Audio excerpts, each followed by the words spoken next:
labo na yan. Ang bagay kayo tumagayan. Bakit?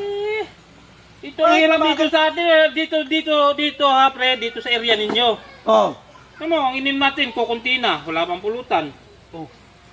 Kanina pre, alam mo pre, handa ko kayo ng adobong baboy. Oh, nasaan? Wala na lobo. Tatagalo sa dumating. Alam mo. Yan ang sinasabi ko sa iyo pre. Dami mong Sabi mo pre, pag pumunta kami dito ni Kalbo, ikaw ang bahala sa lahat sa pulutan, pati sa inumin. Pre, Oh, makilala mo ngayon pre kung ako sa lugar namin pre. Ako ba masiga dito pre. talaga? Mamaya Ikaw lang magpakilala pre sa akin pre.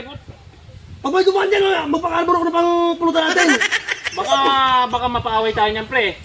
Ako kilala ko dito pre sa lugar namin pre. Alam mo naman ako, hindi mo ako pwedeng basta patakbuhin. Uy, mas lalo na ako. Oh, hindi mo ako pwedeng basta kayang patakbuhin pre. Baka sabi ko sa iyo. Alam mo pre, subok lang ko sa lugar namin pre. Yan lang gusto ko sa mga kasama ko. Mapakilala ko sa inyo maya. Ayaw ko pre ng Ay! Yan yung mga kalbo. Oo. Tingnan kayong dagan dyan. Albor ako maya ng pangmerinda na Sige. natin. Pag hindi ano sa'yo pre. Ako. Ako hindi bigyan. Ha? Sige. Ako pre, bala pre. Sabi sa inyo, pakilala ko sa inyo. Ay, ano pala? Ay, ka ba rito? Bakit? Bakit? Dito ka, lapit ka rito! Pag tinawag ka!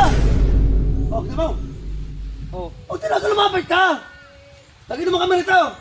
Napusa kami ng pangpulutan, saka isang dyan. Arbor naman dyan! Wala kaming pulutan. Hindi mo kilala? Hindi. Mabigyan ka na! Ano ba? Pre, ako pre, haba!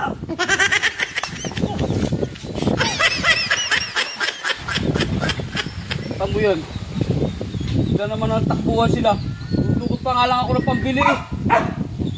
Bahala na kayo dyan, nabahala niyo pa. Wala kayo sa ayos.